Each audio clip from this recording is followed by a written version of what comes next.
Welcome to FUS Unitarian Society of Minneapolis, the birthplace of Congregational Humanism. We carry on that tradition of free thought today, dedicated to promoting a free search for truth, meaning, and justice.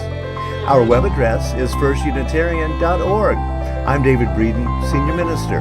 Welcome.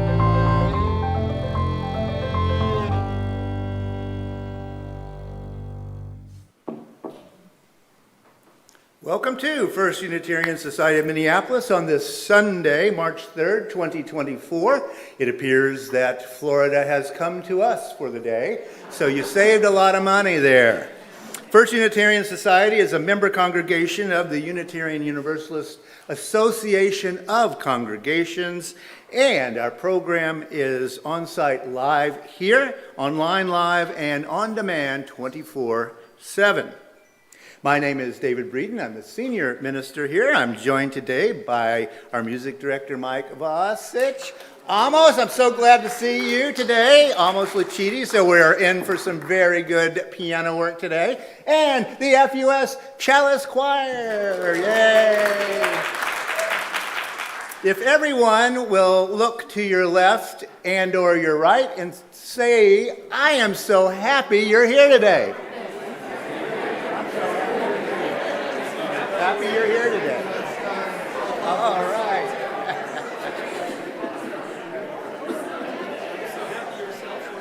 All right.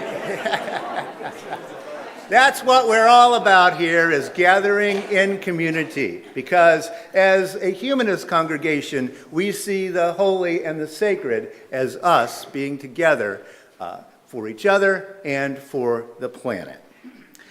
Welcome everyone to this place of love and justice where we do attempt to live up to humanity's highest ideals and highest hopes. And we've been doing it for a very long time, as I will be discussing today.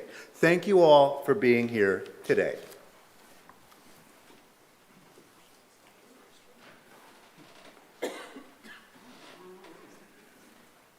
Good morning, good morning. Okay, hey. Thank you for being here again. We have the Chalice Choir is here with us this morning.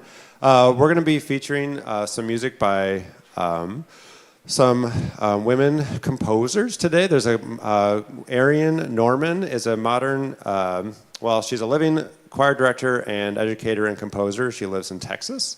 And she has two pieces that just have very simple messages. One is, they're kind of commands. The one is called Fly, and one is called Grow. And we are in the month, the overarching theme for this month is transformation. And so we are always trying to grow and improve and be who our ideal selves are.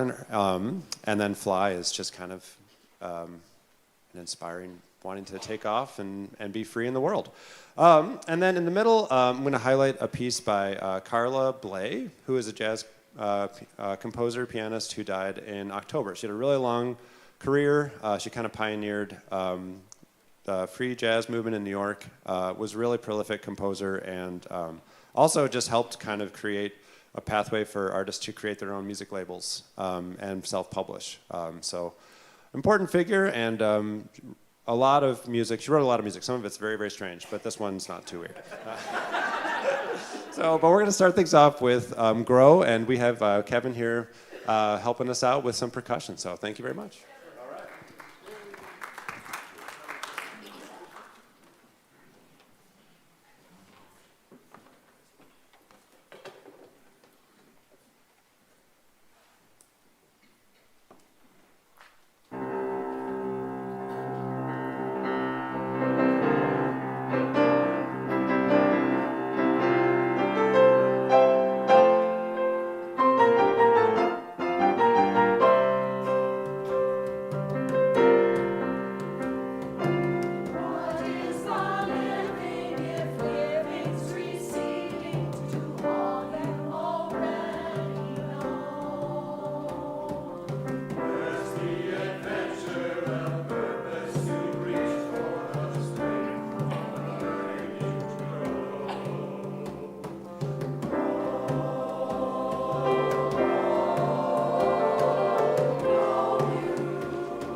week when we gather, we repeat one of our FUS aspirations, or one of the 8 UU principles. Today, the third aspiration of First Unitarian Society, we aspire to pursue wisdom through reason, science, art, and the stories of civilizations. And now we're going to have a congregational song. The words will be up here on the screen, number 1010 in the Teal book. And please stand as you're willing and able.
If you will remain standing, please, and repeat with me our congregational covenant.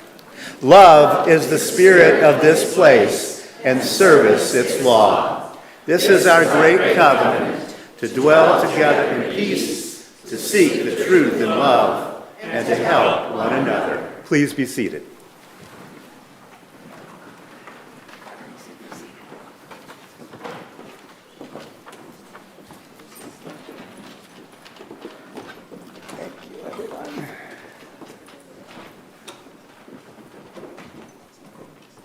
Thank you. All right. First Unitarian Society, as I said, is a congregational humanist community, which means that we are here for each other and our neighbors, the community, and the planet. When we gather on Sundays, we take a few moments to reflect on the human experience, the joys, the sorrows, and the milestones. We do this in order to keep in touch with our own humanity and to remind ourselves of the value of a few moments of silence in our lives. A sorrow today, Rev. Jan Eller Isaacs, who many of you knew, died on February 14th of 2024. She and her husband, Rob, served Unity Church Unitarian in St. Paul as co-ministers for 22 years.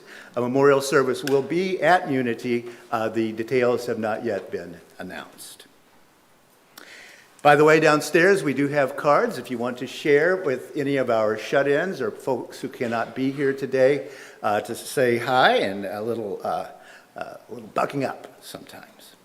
Now we take a few moments to reflect on those in our world who work to comfort the suffering and to work for justice.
Thanks, Mike.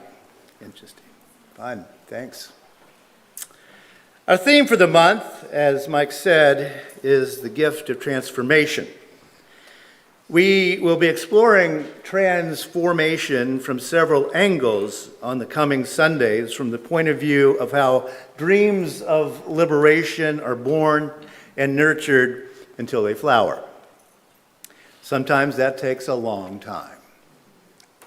We'll be looking from the point of view of erasing culturally imposed binaries and from the point of view of spiritual liberation, both personal and communal. Those of you who've been around for a while know that I'm very interested in the history of ideas. I want to know when human beings could have certain ideas and why and what that leads to. What are we capable of thinking at any particular time? And it's less than we sometimes assume. At noon today, our Archives Committee will be discussing an essay by the first minister of FUS Unitarian Society. A few months back, Phil Duran back there, who's a member of our Archives Committee, asked an intriguing question. What's the through line, if there is one thing, that ties together all the ministers and all the congregations that have gathered here at FUS Unitarian Society? Which is a good question. Is there a through line? And I think that there is. Allow me to offer one little tidbit in terms of the history of ideas. This congregation gathered in 1881, but the term agnostic hadn't been invented yet. Now, a good portion of FUS folks over the years have been either atheist or agnostic. But what were they before the term was invented? That's a good question. What does it mean to the story of this congregation that we developed out of the Minnesota chapter of the Liberal League? Very unlike any other Unitarian or Universalist congregation in the nation. To enter the process, allow me to share with you the 9 demands of liberalism. These were issued in 1873 by the Liberal League by the theologian Francis Ellingwood Abbott. Now, I'm not going to read them all, but you can kind of get Reverend Abbott's ideas here by the pamphlet he wrote, The Impeachment of Christianity. Number 1 on the list of the Liberal League was, we demand that churches and other ecclesiastical property shall no longer be exempt from taxes.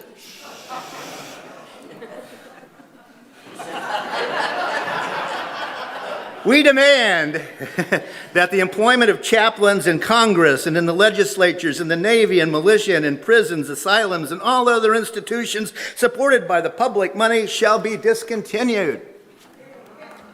We demand that all public appropriations for educational and charitable institutions of a sectarian character cease. Amen. I'll skip down to 6, so you're getting the idea here. We demand that the judicial oath in the courts and in all other departments of government shall be abolished. See, we still have some agreement here. Or number 8, we demand that all laws looking to the enforcement of Christian morality shall be abrogated, and that all laws shall be conformed to the requirements of natural morality, equal rights, and impartial liberty. I'll read the 9th one right there at the end, that our entire political system shall be founded and administered on a purely secular basis, and whatever changes shall prove necessary to this end shall be consistently, unflinchingly, and promptly made. Through lines.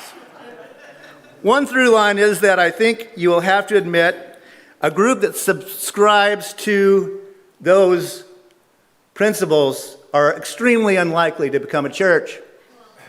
But you're in it today. So that's that's number 1 through line.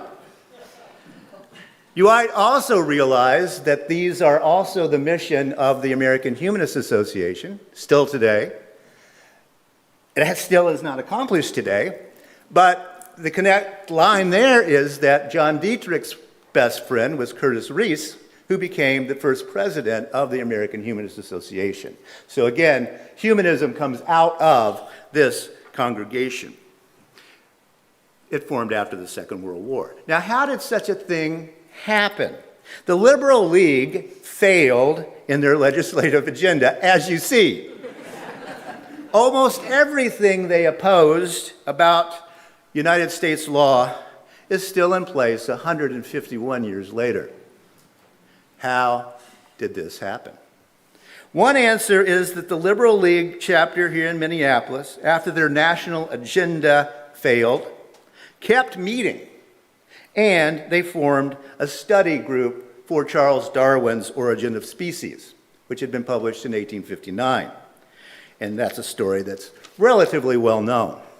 Today, I want to look at another through line, a more subtle one, but I think an equally important one to what we're doing today. And it's so subtle that it doesn't even have a name, though we would dare to speak it if it had one. This part of the story begins not in 1859, but in 1836 with the publication in book form of Ralph Waldo Emerson's long essay, Nature. Emerson's boldness got him kicked out of speaking at Harvard for 30 years. One of those very affected by Emerson's writing was the American poet Walt Whitman, who wrote this: "Re-examine everything you've been told. Dismiss whatever insults your own soul." That's pretty radical. But I would say it too is a through line in this congregation. It's radical. And it's the essence of a strain of liberalism that leads to us here today. When I took a graduate class on Walt Whitman many years ago, we went through his entire oeuvre. I love what his entire oeuvre. It ain't gonna do it. Without the professor once mentioning that Walt Whitman was gay. Now, that's a big thing to leave out of a person's life who fought for this gay rights all of his life. But it was the dominant American attitude in Whitman's time, and it remained true when I was in college.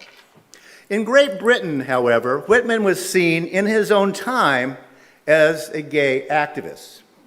Whitman's greatest disciple was the British activist Edward Carpenter. Now, I hope you've all heard of Edward Carpenter at this point, but if you haven't, I want to teach you a little bit about him today so you can hold on to this wonderful, brilliant man who did change things. Carpenter wrote Whitman a fan letter, and the ending went like this: "Because you have given me a ground for the love of men, I thank you continually in my heart, for you have made men to be not ashamed of the noblest instinct of their nature." Fairly open about that. Carpenter emulated Whitman in many ways. This famous photograph of Whitman and his partner Peter Doyle, who was a Confederate veteran, was not widely known in the United States of the day. You'll notice, I don't know if you can really see it, it says Washington, D.C., 1865, Walt Whitman and his rebel soldier friend, Pete Doyle. Now, this was circulated among the people interested in the real Whitman, and one of the people who got a copy of that was Edward Carpenter. If you look closely at this photograph of Whitman and his lifelong lover, well, first, Pete, where's your hand?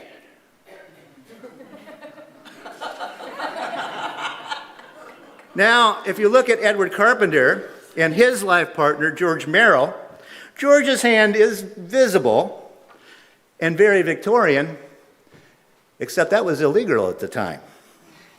But they're out and proud, despite the fact that during this time, Oscar Wilde was being hounded to death, right?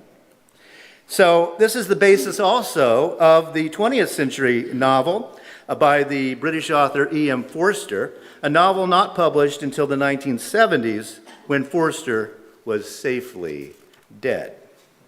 And it became a #1 bestseller. Carpenter refused to be invisible, despite the fact that he was being prosecuted, persecuted, etc. He was going to be out and proud. Now, if you look closely at this photograph, you will see that Mr. Carpenter adopted a very scandalous form of footwear.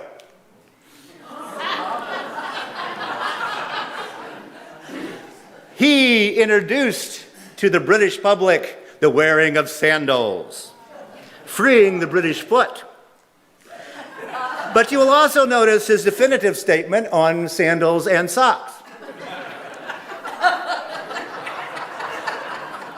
But it's a cold climate, right?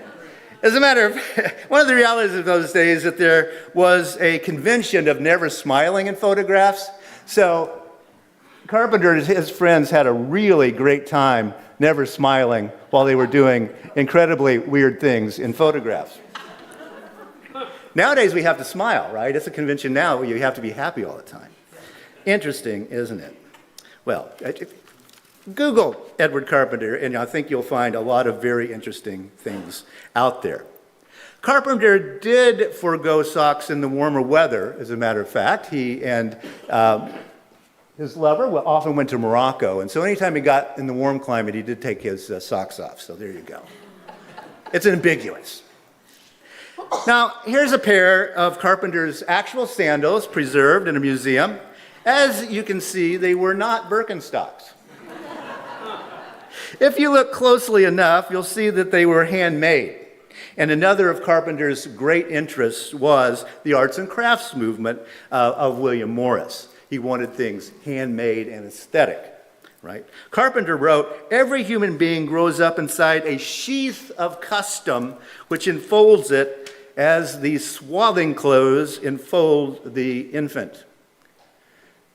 Now, these do not look like happy children to me. The term swaddling has now been a little bit rehabbed, I suppose. But I looked it up. Again, I find these things very interesting. Why didn't he say straitjacket? Well, straitjacket doesn't become a term used in the general population until the 1950s. So really, no one would have known what he was talking about, right? But that's what civilization does to human beings, said Mr. Carpenter. And, of course, Emerson and Whitman, etc. Now, a sheath of custom. A lot of things in this time period had to be coded.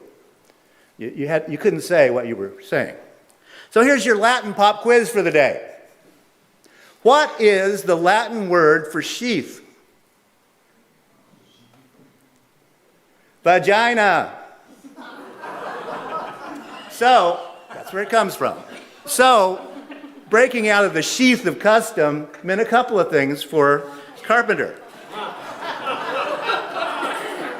Also, by the way, in terms of this history of ideas, it's really quite amazing. The reason we discovered straitjacket in English, American English, is because women were called into the mental institutions during World War II because the men were gone. And the women said, "My God, this is awful." And so prison reform began, and we did have members who did participate in that. So how did Carpenter's radical philosophy impact what we call religion today? He wrote, and I love the title, Civilization, Its Cause and Cure, right? "We find ourselves today in the midst of a somewhat peculiar state of society," he said, "which we call civilization, but which even to the most optimistic among us does not seem altogether desirable. Some of us, indeed, are inclined to think that it is a kind of disease." Another Carpenter quote. This one from a book called Pagan and Christian Creeds. "Today, these taboos and terrors still linger," meaning the things that the Christians were against. "Many of them in the form of conventions of morality. Conventions is always going to be a bad word for Edward Carpenter. Conventions of morality, uneasy strivings of conscience, doubts and desperations of religion. But ultimately man, capital M, will emerge from all these things free. Familiar, that is, with them all, making use of all, allowing generously for the values of all, but hampered and bound by none. Direct echo of what I just read from Walt Whitman, right? Whatever insults your soul, don't do it. Now, my favorite quote, my favorite quote from him is also theological. Remember, the serpent is still living in the Garden of Eden, only the heterosexual couple was expelled. You see where he was going with that? Well, how does that tie into FUS? It's the subject of today's noon presentation, a couple of books by our first minister, Henry Simmons. Our Archives Committee sent out an excerpt this week from the second book that he wrote. This is the first one, which I think, if you look at the year 1882, he came here in 1881. So I very much suspect that these essays are, taken from the sermons he was speaking the first year that he was here, I would assume. But Simmons said this: modern thought, with all its destructiveness, has only been enlarging religion. It has swept away the little firmament and the creative week, meaning the book of Genesis, right? Only to find a creation eternal and infinite, and filled us with an order diviner than the Bibles ever told. Bibles, being all human scripture, all holy books, it's experience, right? Notice the plural in Bibles. All human scriptures. It's been swept away. It has swept away certain supposed miracles of broken law, but only to show all the world a better miracle of laws unbroken. The world we live in, this material reality, is the good one. Old ideas of deity have indeed been destroyed, but only to show the universe pervaded by a power more godlike than the God of theology ever was, more mighty, just, and merciful. A universe pervaded, Simmons says. But this deity is not on a throne somewhere, the white guy in the sky, right? This power is right here, right now, every moment in our world today. Notice that these words are much like Edward Carpenter's, finding, after all, the long-expected Savior of the world within his own breast, and paradise in the disclosure there of the everlasting peace of the soul. Heaven is here today. Was it an accident that Simmons was quoting Carpenter? I don't think so. These are the statements of people who have jettisoned traditional European religious thinking entirely. Now, I hasten to add that in the 19th century, up until the time of John Dietrich, in the early 20s, the national body, the American Unitarian Association, would not tolerate atheists. If you became an atheist as a minister, just like the Baptists today, you were out the door, all right? So, Simmons had to be careful if he wanted to be employed. Many ministers of the time found themselves drummed out of the Unitarian ministry. Simmons, by proclaiming a pantheistic, so-called pagan understanding of religion and God, was walking a very thin line in the late 19th century. But the people of FUS here allowed him to do that. Go, right, go. What were the practical implications of this way of thinking? Well, every day when I drive from my home in Golden Valley to here, I go through Theodore Wirth Park. And I say a little howdy to Eloise Butler Wildflower Garden. Now, Eloise Butler, who lived from 1851 to 1933, was an early member of First Unitarian Society. Like many people who have attended here, she was pushing the boundaries and working the margins. As she once wrote, at that time and place, no other career than teaching was thought of for a studious girl. This is a photo from about 2 years before she died. This is her 80th birthday photo. Notice there are no men in the picture except one guy up against a tree back there. I'll explain I'll explain that in a little bit. Ms. Butler would have been a research botanist, I do not doubt. She, for example, discovered 3 different species of algae and has those named after her, despite the fact that she didn't have an official professorship. In the Sierra Club magazine a couple of years ago was an article titled "The Women Who Saved Wildflowers." A couple of paragraphs say this.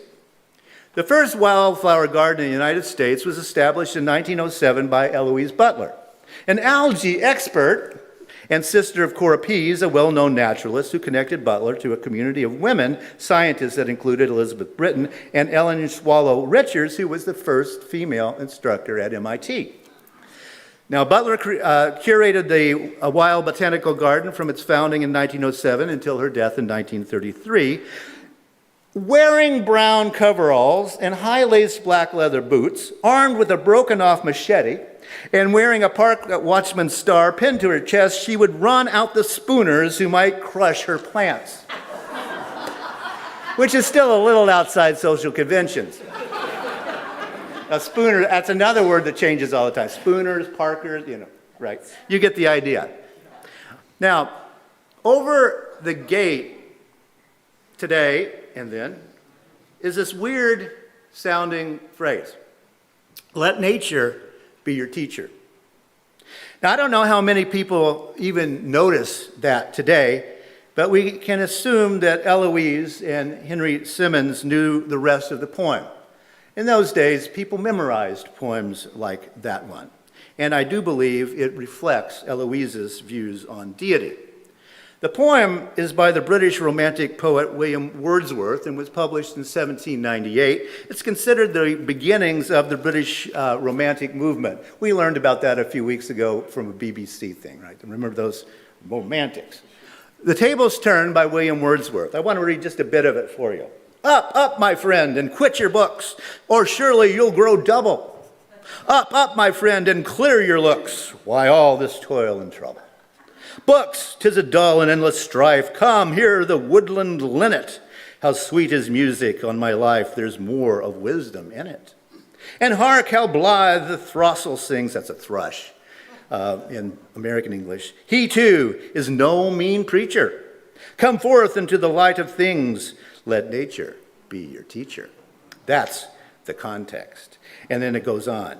She has a world, nature. She has a world of ready wealth, our minds and hearts to bless, spontaneous wisdom breathed by health, truth breathed by cheerfulness. Get out and walk, people, right? One impulse from a vernal wood may teach you more of man, of moral evil and of good than all the sages can.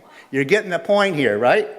Our meddling intellect misshapes the beauteous forms of things we murder to dissect. Enough of science and of art. Close up these barren leaves. Come forth and bring with you a heart that watches and receives. That's what Eloise is telling you when you walk through that gate, right? Now, one impulse from a vernal wood, an impulse, an urge, right, that hits you, may teach you more of man, of moral evil and of good than all the sages can. That's pantheism, sort of in a nutshell, or something beyond it, as we'll kind of consider next week. Now, take a good look at this photograph. The caption reads, Eloise Butler, center, with Henry M. Simmons, an unidentified woman, studying a natural tree graft near Glenwood Springs circa 1900. Now, I'm not sure if whoever wrote this caption really understood the geography, because as you know, Glenwood Springs is where Utapils is now, and Eloise is a little bit further over. So I'm not quite sure they know that, but Glenwood Springs had this natural water thing that was going on that becomes this bottled water for a long time, right? Now, notice that the clothing that the women are wearing, that's not exactly conducive to gardening. Henry Simmons has his very stylish boater hat on, and he's watching. Another convention at the time was that ladies, I suppose women could, but ladies did not garden without male supervision. Now, I assume that the ladies, well, what were they going to do gardening? But, Victorian, whatever. But I suppose the danger was that they might listen to the throstles singing, right? And hark, the blithe throstle, and come into the light of things. I don't know. We can't have women escaping the sheath of custom, can we? We can't have women listening to the thrush's song instead of the stern preacher's warning. It all appears at first glance to be very milquetoast, this little picture. No coveralls, no machete chasing after people. I have a suspicion, however, that Eloise knew just which male to choose to be her overseer for an obviously posed photograph. And he was a preacher to boot. And I have a suspicion most people in town didn't know what he was preaching either, right? All very milquetoast, very proper, but can't you imagine that they were all saying in their minds, let nature be your teacher, with a rather different attitude than the person with the camera probably had. The norm of Unitarian Universalist and Unitarian Universalist congregations has been a slow, often awkward growth into political, social, and theological liberalism. A development out of what Carpenter called the swaddling clothes, the straitjacket of social norms. FUS is not and never has been like that. We started in a different way. Why is FUS uniquely prepared to embrace transgender people and queer philosophy and a new future in realm of liberation? Well, all you got to do is look back to 1836, 1859, 1873, 1881, 1916, 1964, and the list goes on. Liberation, transformation, I believe, is our through line. Does everyone at FUS know all of this suppressed history? Well, absolutely not, but I believe it is in the DNA of the place. For example, in the 1970s, a group of gay folks met here calling themselves the Invisibles. They were so invisible that we only have a few notes in our archives about that group. But we do know that they were instrumental in establishing the Loring Park Pride Festival. Another attempt at liberation. And I think Edward Carpenter would approve. So thanks, Eloise. Thanks, Henry. And thanks to all the FUS ancestors who bravely broke free from the straitjackets, the sheaths of social norms, reaching out for freedom. Today, we are human as they once were, and we walk the paths that they created. Our duty to them is that we push on so that this congregation is and will remain a transformative place, a beacon of liberation. Thank you.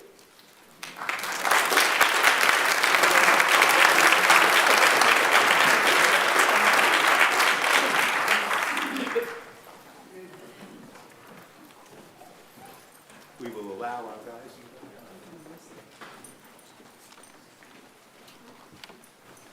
We'll be doing one more congregational song, and you're again invited to stand and sing as you are willing and able to do so. We'll bring the choir back up to help read.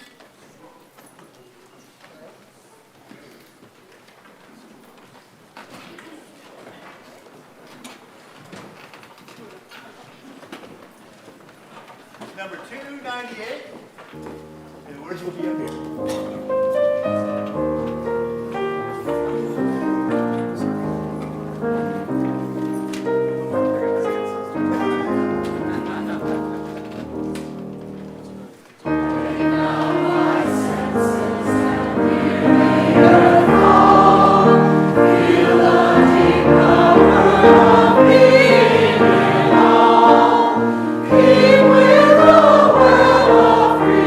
Creation, your God.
Good morning, everyone. I'm George Hutchinson, and I'm currently serving on your Board of Trustees. Today is made possible by our ancestors. We just heard about a few of them. Those who have come before us, and yes, that includes a number of us who have been a part of this community for a while, plus new friends who have joined more recently. Altogether, we make gathering possible through our contributions of time, talent, and resources. Your financial contribution matters.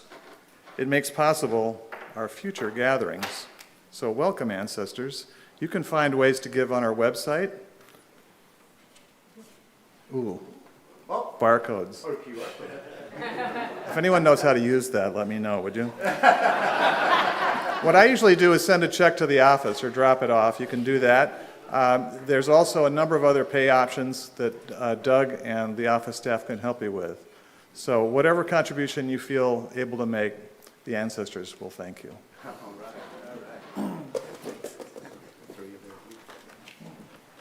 Hi, I'm Jane Graves. I'm a member of the Seasonal Celebrations team, and we have a great one coming up on March 24th. It's going to be another intergenerational assembly in honor of the spring equinox. So we wanted to make sure everybody knew that was coming. Bring your kids. It should be a great time. And we will be today at noon in the Dietrich room having a casting workshop, because there will be both a skit that I wrote and some poems, and we're also going to have the traditional reading of the quarters. So everyone that would like to participate in that, everyone's welcome, kids and adults, at noon in the Dietrich room. Thank you. All right. Thanks, Jane. Thank you a lot. And announcements today. Well, lots of things going on. We have a mini meal for those of you who are in the building. You are invited to participate. Today it's spaghetti and meatballs, zucchini noodle pasta with roasted garlic and basil oil, kale Caesar salad, and French bread. So come on down hungry. And while you're downstairs, stop by the Active Voices table, and you can sign up to support the HF 3577 and SF 3561. No, that means nothing to me, like your QR code, but it's about strong packaging reduction and recycling bill. It's a state law to make us be a little more decent in how we are treating our planet, and you can sign that to your representatives today. That casting call, don't forget. And also at noon, you can learn more about this Henry Simmons guy from our Archives Committee as they reflect a little bit about the long history of what this place has been. You will even be hearing from someone who has actually cornered the market on first editions, all two of them, of Henry Simmons' writings. So there you go. And now we need to learn about the auction. This is Bruce Nelson for the FUS Annual Auction coming up in less than 2 weeks, Saturday, March 16th. Our theme is FUS, where fun meets generosity. At the FUS website, click on Events, then the Annual Auction. There you can download the auction donation form or fill out the form online. What can you donate? We love experiences that will get us together. We always love dinners and getaways. Our talented members donate art, handicraft classes, or food items you can offer as service, like pet sitting or raking leaves. Or host a backyard barbecue or a gathering at a local brewery. Be sure to come at 5 o'clock for our happy hour to make your final bids on online action items while enjoying beverages, food, and live music. Buy a ticket for the happy hour during today's mini meal or online at the auction website. Please make a donation online or at the auction table downstairs today during mini meal. The deadline for donations is March 8th, so let's get those donations rolling in. All right, this is the week to do it. This is the week to do it. Now, if you will repeat with me our extinguishing the chalice words. We extinguish this flame, but not the light of truth, the warmth of community, or the fire of commitment. All of these we carry in our hearts and in our minds until we are together again.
Go out into the world, be fearless, ask questions, hold on to what is good, strengthen the weak, comfort the fearful, serve the suffering, do what makes you come alive. Because as the great Howard Thurman said, what this world needs is more people who have come alive.